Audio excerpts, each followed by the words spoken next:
Hello everyone. Today I'm going to walk you through a posting process in Fundriver. This is a process where clients would input transaction activity on the named endowment fund side, as well as investment activity on the investment pool side, reconcile cash flow, and then close a period. So typically clients would be doing this either on a monthly or quarterly basis. In order to do this, I'm going to take you to the Home tab. There's a checklist for posting transactions and investment activity here. This is just a checklist that will take you from start to finish in the process. Whenever we work with new clients, you would have a dedicated support person that would be walking you through this process from start to finish until you're able to do it on your own. And there are online instructions for each of these steps. I'm going to focus primarily here on the transaction entry and the investment activity entry. So the first thing I'm going to do is take you to the Activity tab. This is where all this takes place. And I'm going to talk about transaction entry first. So in this example that I'm showing you in this posting process, this client is posting on a monthly basis, and they just finished fiscal year end 6/30, so they're now in the month of July. The first thing they're going to do is get their transaction activity in for the period. So typically this is where you're getting in your gift activity. There's three ways to do this. You can do your entry manually, and that's what the default is on this transaction entry page. Just to give you an example, if you need to enter a gift, let's say, you would select gift as the transaction type, search for the fund you're applying that gift to, putting in the amount of the gift. Also, if you put a note here, this note becomes a permanent record with this transaction, and then you can just hit save, and that would commit a $5,000 gift to the ballet fund here in the month of July. So that's a manual way of entering a transaction. We have two other options. We have what we call a copy from Excel feature. This is a feature that allows you to copy and paste into a transaction table. So it just allows you to bring in a lot of transactions at the same time. You actually do this by transaction type. So I've got an Excel file here that has 7 gift records in it. And I've got this just in a 3-column format where they have the ID number of the fund, the amount, and then I have a notes field here that says July gift. All you have to do is copy the data. You can come back into Fundriver, and you're going to copy and paste transactions in by their transaction type. So this is where you would need to make sure you select gift if these are gift transactions. And when you hit the paste button here, you'll get a Control-V message. As soon as I Control-V this in, drops those transactions into this transaction table. So now if I needed to enter like distributions the same way, I could just copy and paste and just need to make sure that you select distribution as your transaction type. So that's the second way of getting transactions into Fundriver. I'm going to clear these out and show you the third method, which is a GL import. So this is where we configure Fundriver to accept a file from your accounting system. So you would just need to make sure you create that file in the same format every time. We would have an import built for it. In this case, these are gifts, so I'm going to select this gift import, use the browse feature, find that file that I created on the GL side, and I'm just going to go ahead and upload it.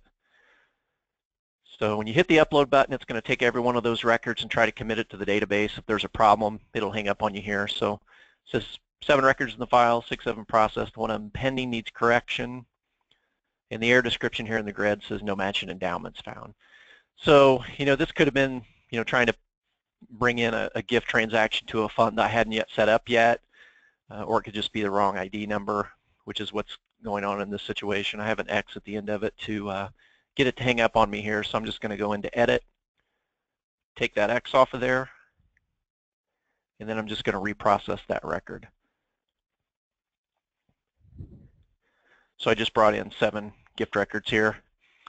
So that's really the first part of the posting process, and then the second part of the posting process is, getting all of your investment activity in. And the way I'm going to show you here today is a client that is doing everything at the investment pool level. So again, I'm back in the Activity tab here. If I go to Investment Activity, this is where I would select my endowment investment pool, and this information that you see here in these fields, this is the information for the month of July that I'm working in. So, if I had 20 different manager accounts that make up my endowment investment pool, this information here is the total of all of those 20. So again, in the example I'm showing you here, this is a client that's doing everything at the investment pool level. So you would input your ending market value, total interest dividends, realized gains and losses, unrealized gains and losses, and investment fees. Once you've done that, you simply just hit the reconcile button here. And Fundriver does a net cash flow reconciliation, so it's taking your beginning market value here, which was your prior period's ending market value, and then it's taking your transaction activity. In this case, I brought in 7 gift records that totaled $50,000, and then just starting with the income line here, that's what was manually input here at the pool level. So as you can see, when you look at this reconciliation, this investment pool does not reconcile. If I tried to close the period now, it wouldn't let me do that. So I've got to reconcile this investment pool, and this is showing me that $50,000 is owed the investment pool in order for the actual investment statements to tie back to the asset side in Fundriver. I call this a due to, due from issue. It's like a timing issue with cash flow. So if you're inputting your investment activity at the pool level, like I'm showing you here, the way we would handle this situation is we would set up a due to, due from fund. We would sign it to your investment pool, and then you would have an additional entry to make here. You would just copy this amount, and when you're in the activity tab, you simply go back to the transaction entry page, and we have a specific transaction type for this entry. We call it a due to, from, transfer. So you would select that as your transaction type, paste in your amount, and then you have to make sure that this is being applied to the due to, due from fund that we would have set up and assigned the pool. And then once you've done that, you just save the transaction. So it says transaction successfully saved. Now when I go back to my investment pool and we take a look at that reconciliation again, you'll see another line item in here. Change in due to, due from, negative 50,000. The difference in this investment pool reconciliation is now 0. So I've accounted for that timing issue with cash flow, or that due to, due from entry. So basically what this process is doing is it's ensuring that your actual investment statements tie back to the asset side, in the transaction, all that information that you're putting into Fundriver. So fiscal year end rolls around, your auditors pull your investment statements, they tally everything up, you provide them your fiscal end reporting out of Fundriver, everything matches to the penny because you've had to reconcile everything from a net cash flow standpoint. Once you're reconciled to 0, you can now close this period. All you have to do is hit post period, and it's at this part of the process where Fundriver is allocating all of that investment activity down to the participant level based on unit balances in the pool. So that's your pro rata allocation of that investment activity. So that's how the posting process works, and if you'll notice here, it rolls you into the next period, which in this case would be the month of August. So that's what I wanted to show you here today. If you have any questions about Fundriver, or you'd like to request any additional information, if you go to www.fundriver.com and go to our home page, there's a contact section here, and you have a couple options.